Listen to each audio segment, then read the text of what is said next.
బులెటిన్లో breaking news చూస్తున్నాం. నిర్మల్లోని బుధవార్పేటలో దొంగలు భారీ చోరీకి పాల్పడ్డారు. ఓ బంగారు నగర దుకాణంలోకి అర్ధరాత్రి షట్టర్ తాళాలు పగలగొట్టి ప్రవేశించారు. గోల్డ్ షాప్ లో 3 కిలోల వెండితో పాటు బంగారు ఆభరణాలు అపహరించుకుపోయారు. చోరీ దృశ్యాలు సీసీటీవీలో రికార్డయ్యాయి. ఇక పోలీసులు సీసీటీవీలో ఫుటేజ్ ఆధారంగా కేసు దర్యాప్తు చేస్తూ ఉన్నారు. నిందితుల కోసం గాలిస్తున్నారు.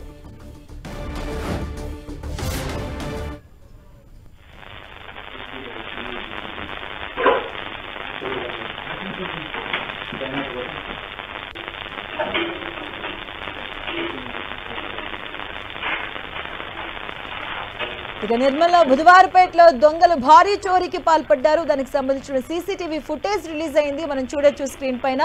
ఓ బంగారు నగల దుకాణంలోకి అర్ధరాత్రి షట్టర్ తెరిచి తాళాలు పగలగొట్టి లోపలికి ప్రవేశించారు దొంగల ముఠ. ఇక గోల్డ్ షాప్ లో దాదాపుగా 3 కిలోల వెండితో పాటుగా బంగారు ఆభరణాలు అపహరించుకుపోయారు. సీసీటీవీ ఫుటేజ్ రిలీజ్ చేశారు. దొంగలు అపహరించినటువంటి ఆ సీసీటీవీ ఫుటేజ్ మనం చూడొచ్చు స్క్రీన్ పైన. చోరీ దృశ్యాలు సీసీటీవీలో రికార్డ్ అయ్యాయి. సో పోలీసులు సీసీటీవీ ఫుటేజ్ ఆధారంగా కేసు దర్యాప్తు చేస్తూ ఉన్నారు. అనేది ఒక బంగారు వ్యాపారస్తుడి దుకాణంలో నిన్న రాత్రి దొంగల బీభత్సం సృష్టించారు. ఇందులో నగదుతో పాటు కొద్ది మొత్తంలో వెండి బంగారం దొంగలించడం జరిగింది. కౌంటర్లు పగలగొట్టారు.